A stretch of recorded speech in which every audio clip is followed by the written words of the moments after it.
But let's just review a little bit of the highlights from our previous session and move on from there. So we talked about the drumbeat of the book of Leviticus being this refrain that's repeated that punctuates the book. Be holy because I am holy. God speaking says that. And so we learned that our holiness is derivative from God's holiness. And that this is the main concern for the book of Leviticus. Now, the way God makes us holy is by coming to live in our midst, by taking up residence among us. And what we were noticing towards the end of our last session was how that Mount Sinai serves as kind of a model and prototype for the way this is going to work. Because Mount Sinai seems to be divided up into these three zones, with Yahweh at the top, which corresponds to the most holy place, and only Moses is allowed to go there. But then there's this middle zone where the elders and the priests of Israel can go, and they can enjoy a covenant meal with God and celebrate the new relationship that He's just initiated with them. So there's that level, but the rest of Israel remains at the foot of the mountain. And we talked about how that is anticipating the structure of the tabernacle, which will be composed of three courts of varying degrees of holiness, with the innermost court being the most holy place, or the Holy of Holies, where God dwells. And only the high priest can enter there, and he can only do so once a year.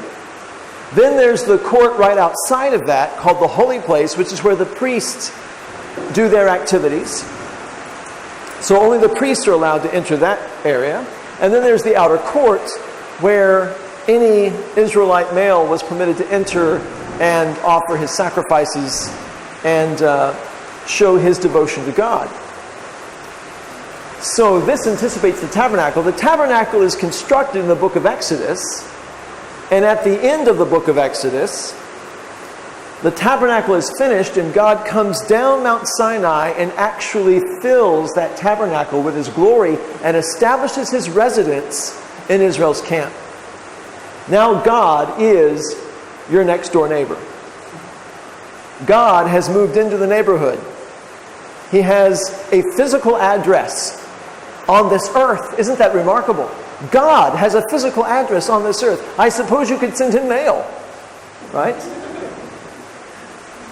He has come to live among us, to bridge the gap, to close the distance between ourselves and Him. And in doing so, He has made His holiness available to us.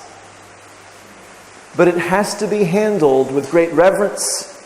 It has to be approached cautiously, because holiness is lethal to sinners. And so God is being very gentle and very cautious about the way He takes up His residence in Israel's midst, so as not to harm the people He is trying to connect with and to love. And that's the reason why we have so many of the seemingly bizarre rituals and laws in the book of Leviticus. So this connection that we see between the completion of the tabernacle and God's filling it to His speaking from it at the beginning of Leviticus, and pretty much everything that God says will be spoken from this tent of meeting, with the one exception being when we get to Leviticus 25, it indicates that God speaks from Sinai again, and I'll explain why that is the case in a moment. But what that indicates about the book of Leviticus is the book of Leviticus is very much preoccupied with the tabernacle. The book of Leviticus is fascinated by what God has done, and is in awe of the fact that God is living in the very midst of Israel. And that raises all kinds of questions. How is this going to work? How is a holy God going to live in the midst of a sinful people without there being constant destruction, without people dying left and right under the righteous judgment, the justifiable judgment of God? And the book of Leviticus works that out. So we have this continuity. But the thing I want you to notice right now is that the book of Leviticus is so preoccupied with the tabernacle that it is my belief that the book of Leviticus is actually structured to reflect the architecture of the tabernacle. I'm going to show this to you in just a minute, but I think the book of Leviticus is actually like a literary map of the tabernacle. As you move through the book of Leviticus, you're actually moving through the tabernacle. You're moving through the different courts of the tabernacle. And so even the way the book of Leviticus is structured is determined by this notion of sacred space and this structure of the tabernacle itself. So quite literally, once you leave Exodus and you enter the book of Leviticus, you are in fact stepping into the tabernacle. All right? And I'll show you what I mean. First of all, let's remind ourselves of what the tabernacle looked like, what the floor plan was like. And I have a diagram of it here just to kind of refresh your memory. There's a couple of things that I think are very significant to notice here. First of all, you'll notice there's a little compass here, and so you can see that the orientation of the tabernacle was east to west, right? And I think that's very significant. That was very deliberate, and it's somewhat symbolic that when you enter the tabernacle, and you can see the entrances here, right? You come in this way. When you enter the tabernacle, you're entering from the east, and you're moving west. That's significant. I'll tell you why in just a moment. So you have this east-west orientation. But as you move in, the first thing you come to is the altar of burnt offering, which is in the outer court. It's accessible to pretty much anyone. You then have this bronze basin, often referred to as the sea, which is where the priests would immerse themselves. They would baptize themselves, as it were, for ritual purity, so that they could then enter the next court, which is the holy place. So they had to kind of separate themselves from the things out here through this cleansing before they could enter here. So then you have the holy place. Now in here you have a lampstand, you have a table for what's called the shewbread, and there's an altar of incense where priests could offer up incense before the Lord. And then you enter here. And this is the Holy of Holies, where the Ark of the Covenant is. Remember that box where the Ten Commandments were stored? And over this lid on the Ark of the Covenant is where God sits enthroned and rules over Israel. Now let's go back for a moment to this east-west orientation I was telling you about, because I think there's something significant about this that I don't want you to miss. One of the things you have to understand about the book of Leviticus is that the book of Leviticus is very much influenced by the creational order that is established in Genesis 1. In fact, the book of Leviticus is influenced a great deal by a lot of the material from the book of Genesis.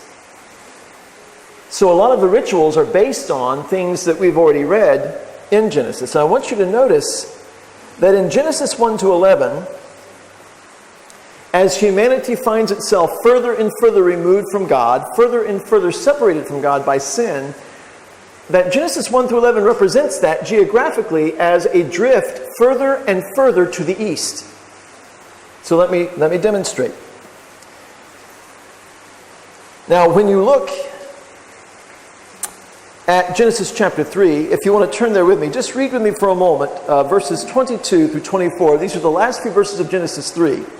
And what we're reading about here is what happened to Adam and Eve when God expelled them from the Garden of Eden because of their sin. It says, "Then Yahweh God said, Behold, the man has become like one of us in knowing good and evil. Now lest he reach out his hand and take also the tree of life and eat and live forever.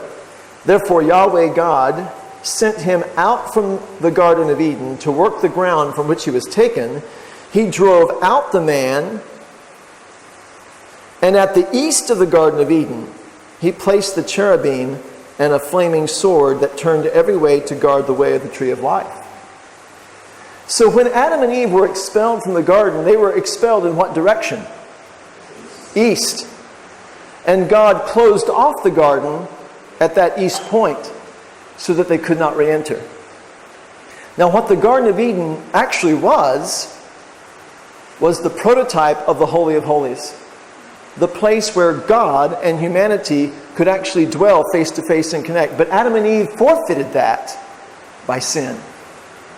Now, do you notice, how do you enter the tabernacle? You enter from what side? East. Because you are moving back in the direction of Eden. You are returning to Eden. You are returning to the intimacy with God that Adam and Eve had enjoyed and forfeited by their sin. God is restoring creation through the tabernacle. Does that make sense? Now, there's more to it than that. Remember in the next chapter, when Cain kills his brother Abel and God issues his punishment, I want you to notice what happens, what transpires. Look at verse 16 of Genesis 4, after God has already told Cain that he's banished from the land and must live as a wanderer. In verse 16 it says, "Then Cain went away from the presence of Yahweh and settled in the land of Nod," where? East of Eden. So if Adam and Eve were expelled to the east, then Cain is expelled even further to the east. Now jump with me to Genesis 11, where we read about the Tower of Babel. It says, "Now the whole earth had one language and the same words, and as people migrated to the east." Now, I know that there are some English translations that say "from the east," but that's almost certainly incorrect. According to the Hebrew, this is better understood "toward the east." So in what direction are these people migrating when they decide to stop and build this city? They're to the east. Humanity is drifting further and further in what direction? To the east. And in Genesis 1 through 11, that eastward drift is symbolic of drifting away from the presence of God. You see? So if we're going to reverse that, if we're going to flip that orientation, we're going to have to move from east to west. Now I want you to notice something. If the people in Genesis 11 are wandering towards the east and they decide to build a city, and of course their efforts fail, notice what happens in Genesis 12. God calls a man who lives in the east to leave his settled life and to go which direction? West. He calls Avram to leave his easterly location and to travel west to Canaan. So Avram begins to reverse this direction and begins to move back in the direction of God. See, everything in the Pentateuch is oriented around Jerusalem. It's oriented around the location of where God finally and ultimately causes his name to dwell in the temple. So Abraham is way out here in the area that Israel would eventually know as Babylon and Assyria, and moves from there back to Canaan. And so the orientation of humanity's migration is flipped from away from God, that is to the east, toward God, which on the basis of Israel's symbolic geography was to the west, because of where Jerusalem sat in respect to the big civilizations that she knew of as Assyria and Babylon and so forth. Does that make sense? You see? So when you look at the way the tabernacle is laid out, and you enter from the east, and the westernmost point is the Holy of Holies, you begin to understand why, don't you? This is reminding Israel of her need to journey back to God from this place of separation, from all that has driven her away from the divine presence. And so you can begin to see that everything about the tabernacle, its orientation, its layout, is actually quite symbolic and is reminiscent of Israel's story, of humanity's story, actually. And Israel is simply the first to begin to point the way back towards intimacy with God and communion with Him. Isn't that fascinating? So the whole Pentateuch, in some sense, is finding expression in the rituals and in the tabernacle that will be explained in the book of Leviticus. Another thing you'll notice that is, I think, worth pointing out is that as you move from this outer court to this court to the innermost court, do you notice how the dimensions change? The outermost court is the most oblong. The next court is a little bit less so. The Holy of Holies is a perfect cube. Do you notice the dimensions listed here? It says 10 cubits square. So the Holy of Holies is a remarkable shape. It's as long as it is wide as it is high. It is a perfect cube. Now this shape in the Israelite mind represented perfection. This was the ideal shape, a cube, to be as long as it is wide as it is high.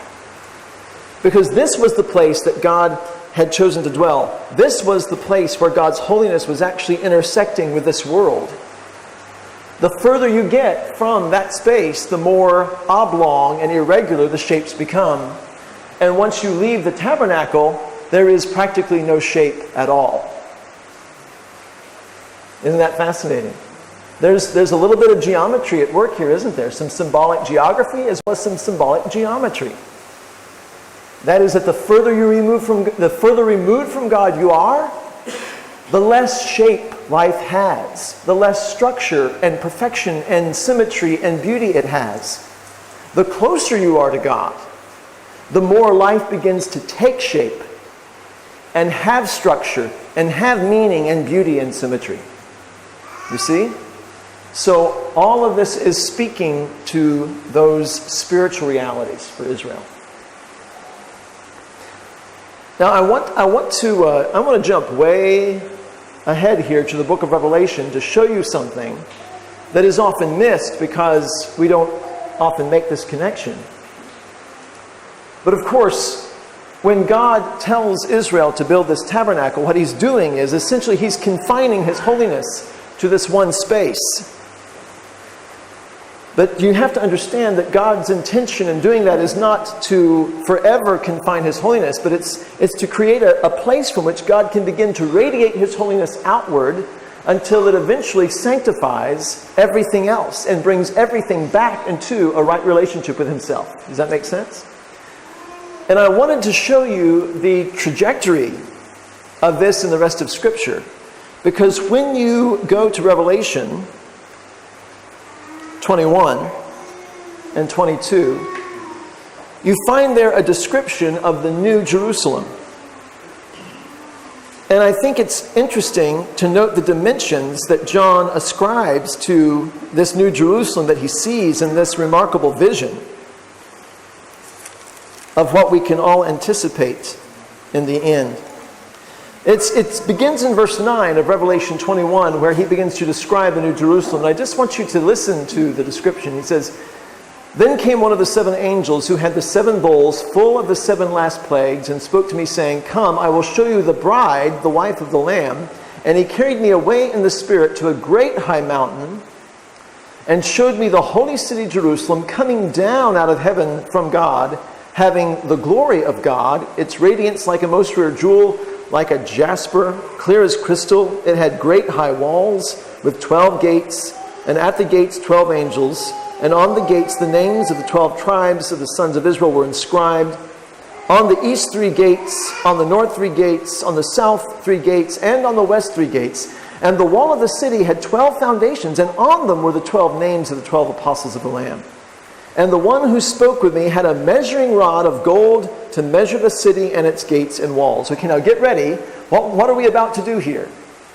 We're about to measure the glorified Jerusalem. We're about to measure the dwelling place where God and his people will forevermore enjoy uninhibited intimacy.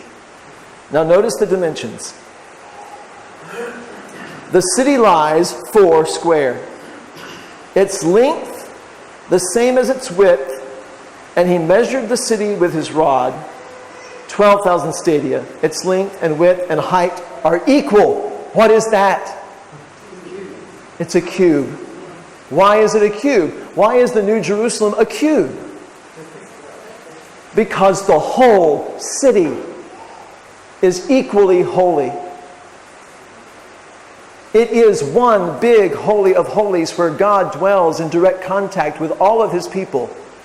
There is no more high priest or average Israelite. There is no most holy place and then holy place and then not so holy place and then totally unclean. No. everything has been swallowed up by the holiness of God. And everyone and everything has direct access to God himself. And it's represented here by this architectural structure that we first learn about at the end of Exodus and in Leviticus. Isn't that remarkable? You see, what God wants to do is he wants to start here. He wants to start in this special place that he has sanctified for his dwelling. He wants to fill that place, and then from there, he wants to fill the world with his holiness and bring everybody and everything into a right relationship with himself. It just radiates and radiates and radiates out until finally we have what you see here in Revelation 21. A cosmos that is the New Jerusalem. That is in fact one giant cube, one giant holy of holies that now bears the perfection of God, that now reflects the perfection of God in its own perfect structure and operation. All the effects of the fall and sin have been removed. I imagine that all of you are familiar with the Christmas carol, Joy to the World. Do you all know that Christmas carol? I love that Christmas carol. I have one little gripe, and that is that whoever is leading that Christmas carol almost inevitably omits the third verse. Do you all do that here? We're very bad about that in America, omitting the third verse, because we want to get out and beat the Baptists to the buffet, right? Do you all understand? Right. I wish that I could convince anyone who leads that song to always sing the third verse. Do you know what the third verse says? No more let sin and sorrows grow, nor thorns infest the ground. He comes to make his blessings known as far as the curse is found. Wherever sin has gone, whatever sin has defiled and ruined and corrupted, the holiness of God goes there and makes it right and conforms everything to his glory. But the place that he starts is his temple. The place that he starts is his own Holy of Holies. And according to the New Testament, that is you. You are that temple now. You are that sanctuary where God has taken up residence in his Spirit. And from there he seeks to radiate his glory out from you to bring everything and everyone else in the world back into a right relationship with himself, back into conformity with his glory. Is that not a breathtaking vision? Yes. Did you know, church, that that's who you are? That's your heritage. That's why you're here. You are here to do that. You are here to be a portable Holy of Holies that carries the holiness and glory of God wherever you go, that it might touch others and change them. When we forget that, I think we lose some of our boldness and we lose some of our initiative in what it is that God has asked us to do. I know I do. I know that when I'm not regularly conscious of that, I lose sight of my mission. I lose sight of the opportunities that God has given all around me to engage in this. But I wanted you to have that sense of the tabernacle's symbolism and what it's pointing toward. Because like I said before, it is my belief that the book of Leviticus is structured precisely according to this plan. And I'm going to show you how now. I'm going to give you my own little diagram of the Holy of Holies, and it's not to scale. But one of the things I want to impress upon you about the tabernacle is that the tabernacle is designed to basically be a model of the cosmos. It's designed to be basically a model of creation. It's a microcosm, if you will. Okay? And I already hinted at that when I indicated that the tabernacle is oriented according to Eden. Do you remember me telling you that? The reason why the tabernacle is oriented according to Eden is because the tabernacle is meant to be a reflection of creation as it should be. Creation as it was before the fall.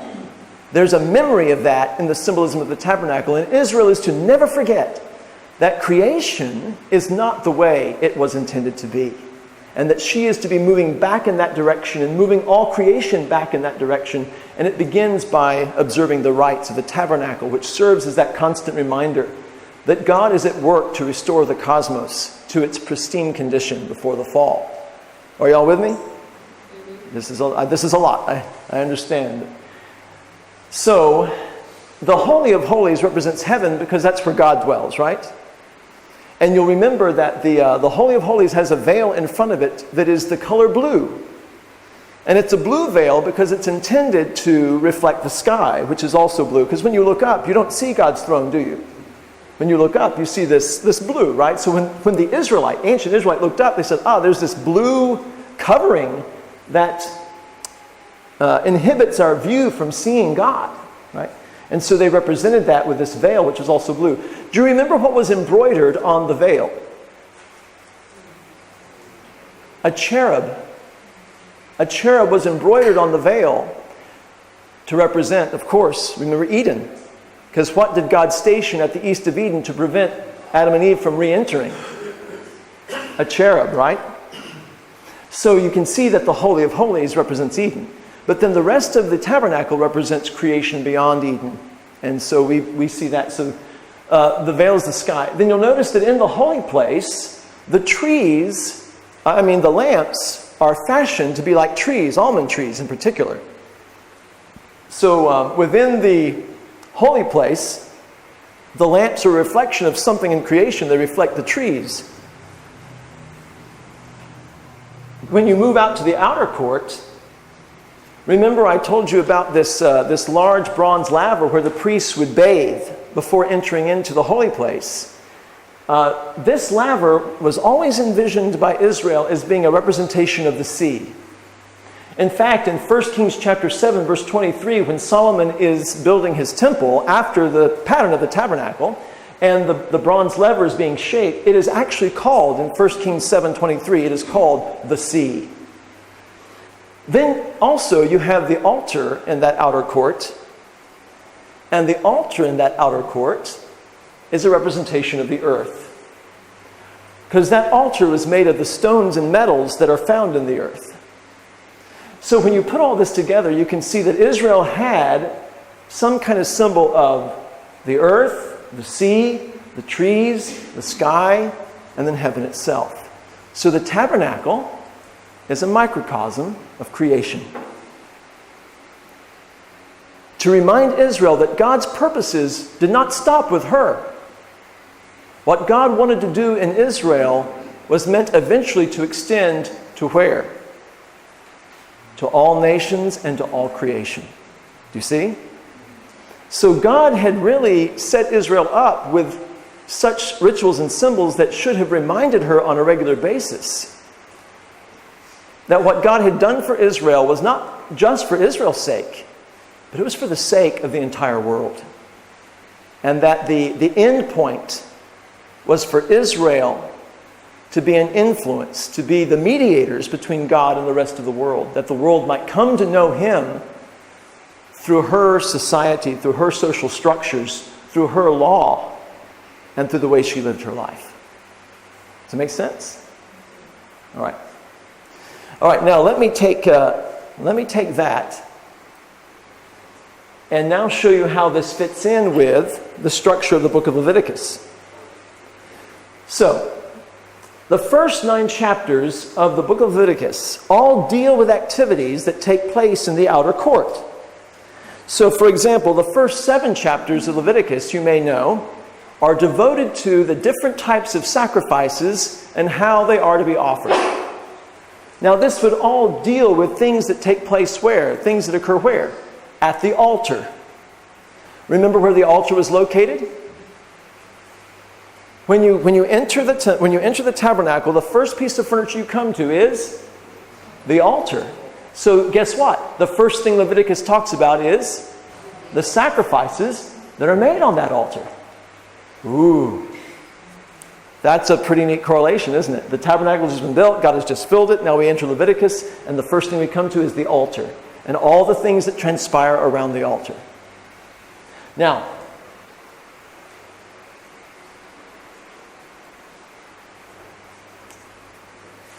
an interesting fact about the book of Leviticus is that unlike the rest of the Pentateuch, which contains a lot of narrative, the Pentateuch contains a lot of stories, doesn't it? A lot of stories. So much of the Pentateuch is story-like in nature, the book of Leviticus is quite an exception. The book of Leviticus has almost no narrative in it. It is predominantly instructions for ritual and law. But there are two exceptions, two fascinating exceptions. There are two little stories, two little mini narratives that do interrupt the legal material that predominates Leviticus. The first narrative is one that occurs in Leviticus chapter 10, and this is the famous story that I think probably most of us are aware of, the story of Nadab and Abihu, and the critical error they make as they perform for the first time their priestly role in the new tabernacle. And they are struck dead because they bring what the text calls strange fire before the Lord. And that's a very mysterious thing, and we're not exactly sure what was involved, but we'll talk about that a little bit later when we get to that passage. But suffice it now just to know that that's a little story, a little narrative that is embedded within all this legal material. So it's rather exceptional and notable for that reason that this is one of the few stories you actually have in Leviticus. The other story is one that occurs in Leviticus chapter 24, and it tells the story of an Israelite who blasphemes the name of God. And as a result of that blasphemy, he is stoned to death by the community because he did not revere the name of the Lord. And that little story is the other exception to Leviticus. So other than those two stories, the rest of Leviticus is entirely composed of ritual and law. Now, the reason why I'm telling you this is because these two stories, I believe, correlate to the two veils that divide the tabernacle into three courts.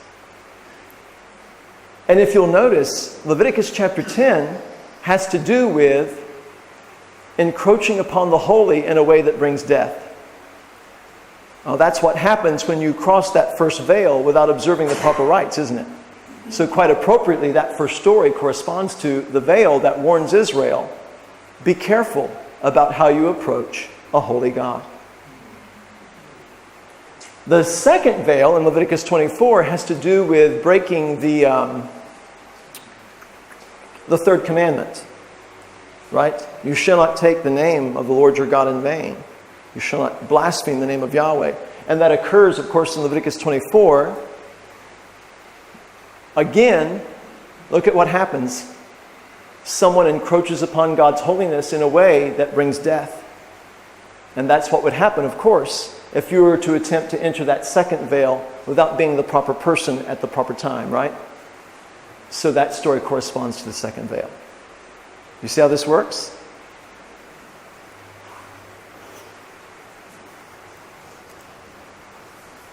Now, once we pass the first screen, we are actually in the holy place. And so Leviticus chapter 11, verse 1 through chapter 24, verse 9 deals with laws that are primarily for the priest. These are issues that the priest has to preside over. It is the priest's responsibility to help Israel distinguish between the clean and the unclean. So that is a priestly responsibility. And so it falls within that second court where the priests are allowed to go, where the priests bear primary responsibility. So everything dealing with ritual purity and ethical purity, all these things that are policed by the priests, they're covered in that section of Leviticus that corresponds to the second court, the holy place, because that is the court where the priests perform their duties. That takes us all the way up to 24, verse 9. And then, of course, as I mentioned again, that second story occurs in Leviticus 24, verses 10 through 16, which takes us to the second veil. And then, Leviticus 25 to 27 represents the most holy place in the book of Leviticus.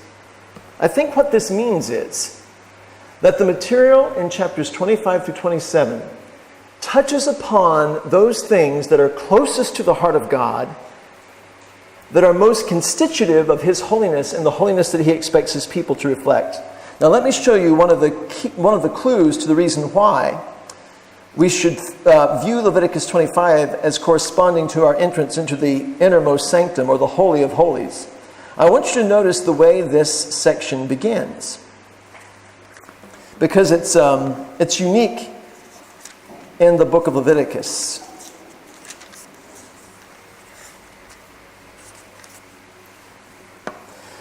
Leviticus chapter 25 verse 1 says, Yahweh spoke to Moses where? What does it say? On Mount Sinai. Now, many times the book of Leviticus will contain this heading. It will say, Yahweh spoke to Moses. But this is the only time in the entire book of Leviticus that it says Yahweh spoke to Moses on Mount Sinai. So presumably, where are we when this instruction is given? Remember the diagram of Sinai I had before? Where would Yahweh be speaking to Moses? At the very top. The very top of Sinai corresponds to what? The Holy of Holies. So this legislation is at the very heart of what Yahweh considers to be the essence of his own holiness and the holiness of his people. And guess what it is that Yahweh speaks about in these chapters? Economic justice. Having a just and fair society that does not exploit the poor, that does not forever enslave a person to debt. An economic system that has a reset button every few years that gives people a fresh start and an opportunity to regain their ancestral lands. Isn't that interesting? What God considers most important is that the society that his people establish in his name be one that is recognized for its warfare against poverty, its rejection of systems that are oppressive and dehumanizing to people who find themselves in situations where they must indenture themselves in servitude. Isn't that interesting? So that this year of Jubilee that is instituted here in chapter 25 becomes kind of the pinnacle expression of what a holy society should look like, of what God's ideal for a human society is. That is what reflects the holiness that resides in the Holy of Holies. Is a refusal to engage in the predatorial practices of the world, a refusal to be part of economic systems that are oppressive and enslaving, and that keep people perpetually in a state of dehumanized servitude and poverty, and that creates artificial hierarchies and privilege for the wealth. Fascinating way for the book to conclude. And there are blessings for obedience and curses for disobedience and laws about vows. But all of this strikes at what is at the very heart of what it means for Yahweh to be holy and for his people to be holy. You know, I find it interesting that of all the images Jesus could have used to announce the significance of his ministry, of the wealth of Old Testament passages that he could have appealed to as a way of understanding what he had come to do, that when he actually launches his ministry in Luke chapter 4, he chooses the imagery of Leviticus 25. I don't know if you've ever noticed this or not, but listen, this is when Jesus is speaking in the synagogue at Nazareth. You're familiar with the story? Look at what it says in Luke chapter 4. Beginning in verse 16. And he came to Nazareth where he had been brought up, and as was his custom, he went to the synagogue on the Sabbath day, and he stood up to read. And the scroll of the prophet Isaiah was given to him. He unrolled the scroll and found the place where it was written, "The Spirit of the Lord is upon me, because he has anointed me to proclaim good news to the poor. He has sent me to proclaim liberty to the captives and recovery of sight to the blind, to set at liberty those who are oppressed, to proclaim the year of the Lord's favor. All right, now I want you to notice how Jesus defines his ministry. Good news to the poor, economic justice. Freedom, liberty to the captives, right? Liberty to those who are oppressed. To proclaim the year of the Lord's favor. What year would that be? In what year would liberty be proclaimed to captives? In what year would those who are poor be set free from their poverty? In what year would Israel experience the Lord's favor in such largesse, in such a lavish way? What year would that be, church? The year of Jubilee. When Jesus launched his ministry in the synagogue at Nazareth, in his voice, they heard the trumpet blast that announced not the year of Jubilee, but the age of Jubilee. The age of liberation. The age that would end all oppression.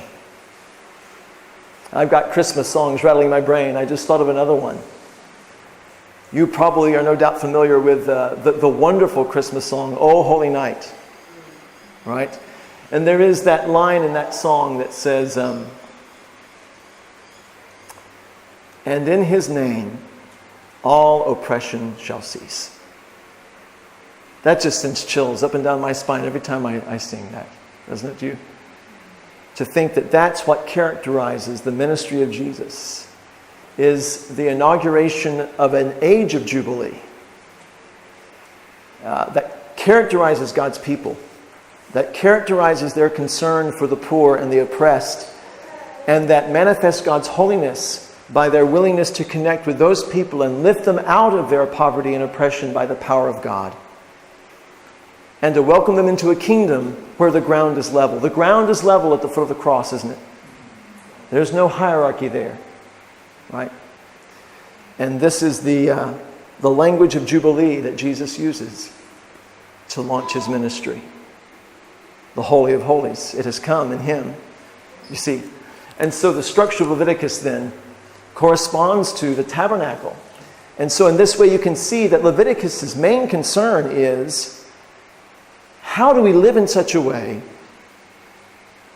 as to cherish the presence of God that is now in our midst, and to ensure that we don't lose that presence, to ensure that God continues to feel welcome in our midst as a people who are devoted, dedicated to conforming ourselves to his holy character, to his holy nature, that he would always want to live here with us, to make us his base of operation, and through us to radiate his holiness to the rest of creation. It's a remarkable, remarkable thing, isn't it? So that gives you kind of an overview of how the book of Leviticus plays out. And in the last 10 minutes that we have, I'll just show you how that if we were to take that diagram of Sinai and we were to overlay it with the diagram of the tabernacle and then overlay it with the structure of Leviticus, it would look like a mess. No, it would actually give us something like this. We would have our 3 zones at Sinai. We would have our 3 courts, which of course all together are symbolic of creation. And then we would have our sections of Leviticus corresponding to the parts of the tabernacle. It would look like this. Does it make sense? So now we've brought it all together, haven't we? Sinai as the prototype of sacred space, the tabernacle, which becomes the more permanent expression of that in its structure and its symbolism of creation, and then the book of Leviticus that arranges itself in accordance with the tabernacle. So this book is not as random and bizarre as it may seem at first, right? It's actually structured very carefully, very deliberately to reflect the holiness of the tabernacle. And it moves from the holy place, or rather from the outer court to the most holy place in a very systematic fashion, even representing the veils by the two stories that warn us about encroaching upon the holy in ways that bring death.